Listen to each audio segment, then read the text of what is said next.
Estimados radioescuchas y también videoentes, como ven, ahora estamos transmitiendo desde la Fonda San Ángel, en la vista una de las más extraordinarias que nos puede ofrecer nuestra ciudad. Estamos platicando con Roberto González y los que han seguido han tenido la saga para poder escuchar sus conceptos claros sobre el por qué México puede ser pionero en cuanto a poner cultura intangible, que se hoy escucha muy antojable poder. Y en el programa que hemos grabado anteriormente nos habías platicado ya sobre esto, toda la cuestión muy interesante de cómo se fue armando esto entre ciertos mexicanos que tienen varias intenciones. Lo he explicado varias veces, siempre lo digo con mucho orgullo, estoy con Roberto en el proyecto porque creo en lo que está haciendo, creo que esta promoción que le hago a las mejores tostadas de pata de la papaya cósmica, que aquí es donde me las como, y para los que tenemos cierto tiempo ya casados sabrán que estas tostadas saben a sexo, pero bueno, pues ya después les explicaré un poco más de ustedes. Me quedo, Roberto, seguimos entonces enfrascados en eso. Hay un tema interesante también que me llamó la atención la primera vez que yo visité. Yo hace 30 años, yo venía a comer, cuando era universitario, estaba terminando mi segunda carrera, y yo venía a comer hace 30 años y las aguas extraordinarias de sabores que tenías, que eso me llamó mucho la atención. Y esta siguiente vez, la siguiente fase que ya empiezo a venir muy seguido, me llama la atención el caracolito. Entonces, por favor, de explicarnos el caracolito y el slow food. Slow food es un movimiento que nace hace más o menos 25 años en Italia, en Bra, en una comunidad muy cercana a Turín, y lo genera un hombre extraordinario y excepcional, un italiano del mundo, que es Carlo Petrini, y que un periodista, un filósofo, un comunista. ¿De pasado comunista? Por supuesto, tenía que ser.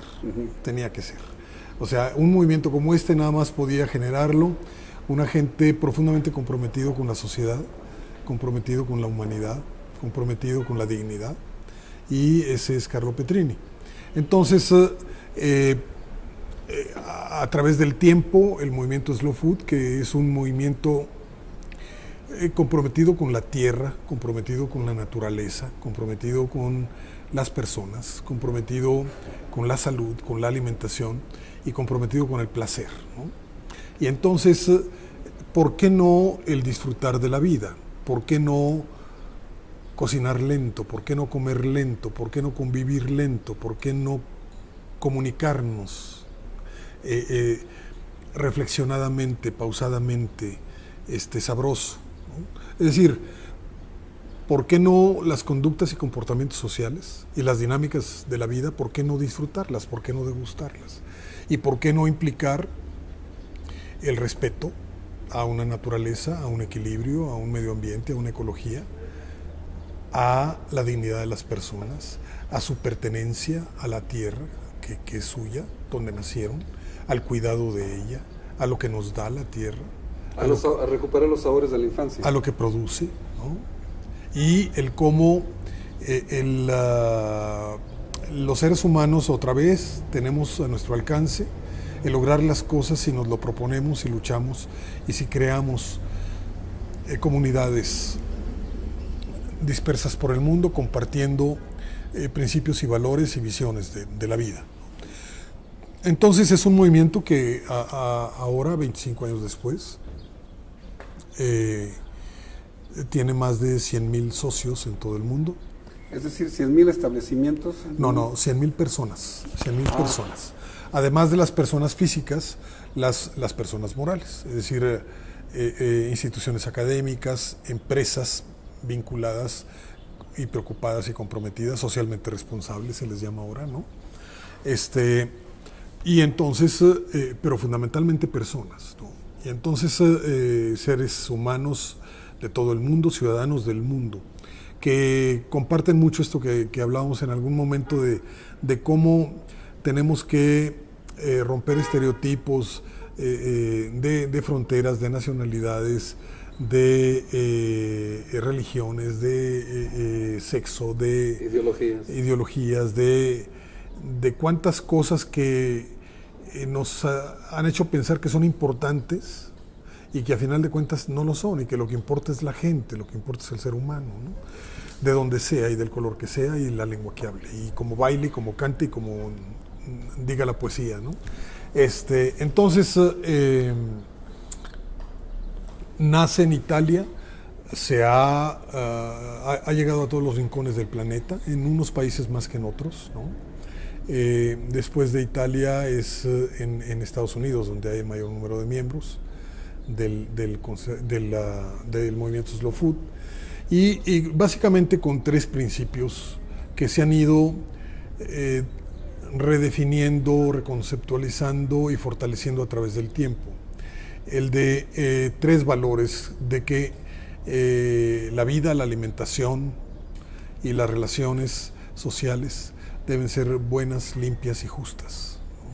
Es decir, en el caso de los alimentos, bueno, limpio y justo. Un producto de calidad, un producto que no contamine, un proceso productivo que no enferme y que no contagie al resto de la naturaleza, y que se pague con justicia lo que el productor de alimentos en este caso merece, ¿no? Entonces, 3 conceptos que así como hemos hablado de lo sencillo y lo básico que es la vida, ahí está todo, ¿no? Es decir, un producto sano, un producto producido con las mejores cualidades con las que puede ser producido un alimento, un producto limpio en el que si nosotros no nos preocupamos por el medio ambiente, no nos preocupamos por la sustentabilidad, no nos preocupamos por las futuras generaciones, quién sabe quién lo vaya a hacer, ¿no? O sea, la continuidad de la humanidad tiene que ver con eso. El que nos hemos encontrado, por supuesto, con el horror del cambio climático producido por la industrialización, producido por la contaminación, producido por la basura, ¿no? Producido por esta capacidad que tenemos los seres humanos de enfermar los entornos, ¿no? Y la justicia. Yo creo que si algo importante hay en el mundo, en la sociedad y en la vida, es quien produce los alimentos. Y entonces, por supuesto que debieran ser los verdaderamente ricos, los verdaderamente poderosos, los verdaderamente reivindicados, reconocidos, respetados, porque sin los alimentos no hay vida, ¿no?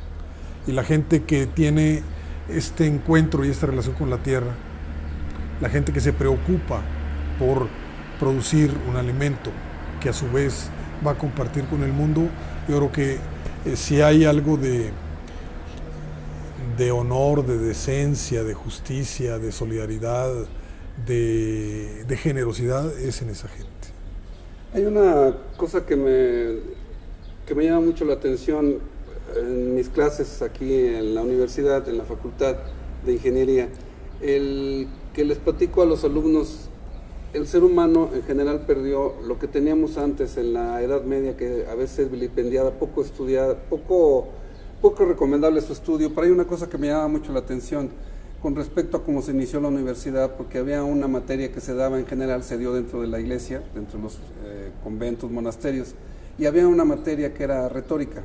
Del quadrivium original había una principal que era retórica. Y el hecho de esta incapacidad que tienen ya los jóvenes porque están más inmiscuidos en la tecnología, lo puede ver uno en cualquier restaurante, cómo están todo el mundo metido en sus mensajes sin haber diálogo. Cuando el ser humano pierde esa capacidad de lo que es la retórica bien entendida, porque una retórica es saber escuchar, saber atribuirle importancia a un argumento, exponerlo, dialogar, tener un ambiente que se pueda... Una dialéctica. Exacto, que pueda ser que tenga crecimiento, un campo donde pueda tener crecimiento las mismas ideas. Uh-huh. Y esto lo estaba recordando porque al explicar tú lo que puede ser en el aspecto de la comida, sin lesionar desde el movimiento económico de que compras los elotes asados, el significado, sí. Exacto, es cuidar todos esos aspectos. Y luego lo ligo con lo que es la chorcha. nosotros en México, que pocos países yo lo he visto, que afortunadamente he visitado algunos bastantes pues, pero la gente come y se va, y aquí en México nos encanta, nos fascina la chorcha, y creo que por eso es muy rescatable lo que ustedes están haciendo, porque la chorcha es cuando has comido bien, cuando está todo está caminando y se puede platicar muy bien a la hora de la chorcha. Sí, la vida es tan corta que vale la pena disfrutarla, degustarla, digerirla, y si es compartida no podría ser mejor. Entonces, el entender la vida como un caracol que avanza lentamente, pero que llega a su meta, pero que tiene su velocidad, pero que no enloquece y no cae en la parafernalia y en la locura de una ciudad como la de México, o una ciudad como la de Nueva York, o Tokio, o las grandes ciudades, o Río de Janeiro, las grandes ciudades del mundo, ¿no? Sino que es capaz de establecer, por ejemplo, el placer de la comunicación, el placer de la sobremesa, el placer de comer despacio, el placer de descubrir, en este caso, un alimento o una bebida,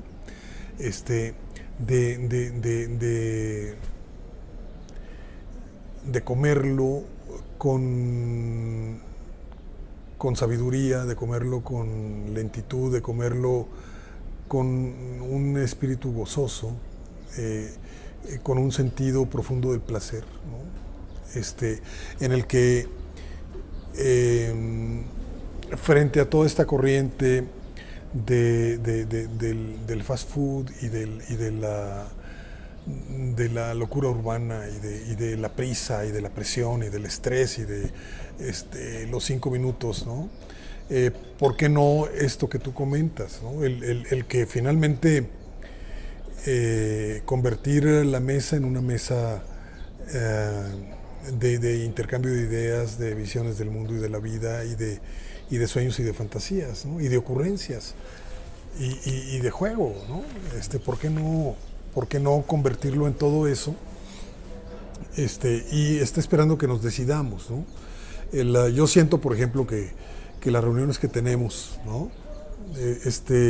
Tienen mucho de eso y que a mí me son profundamente placenteras. O sea, en el caso del restaurante, el negocio restaurantero tiene muchos estereotipos y muchas maneras de verlo. Sin embargo, para mí, por ejemplo, yo digo, bueno, no puede tener un restaurante alguien a quien no le guste la gente. No puede tener un restaurante alguien a quien no le guste socializar. No puede tener un restaurante una gente a la que no le guste apapachar y agasajar.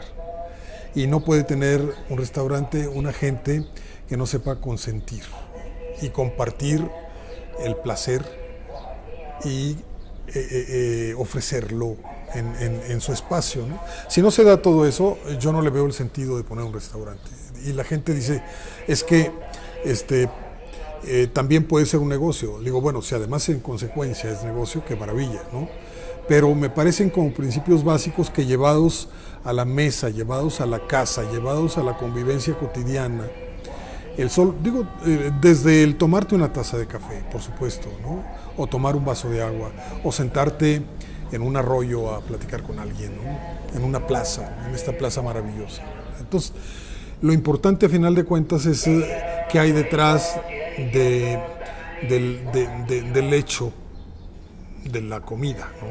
Del hecho de alimentarte. Bueno, pues todas estas otras posibilidades. O sea, yo creo que la filosofía no sería lo que es si no se hubiera dado en un intercambio gastronómico ahí interesante. El tiempo.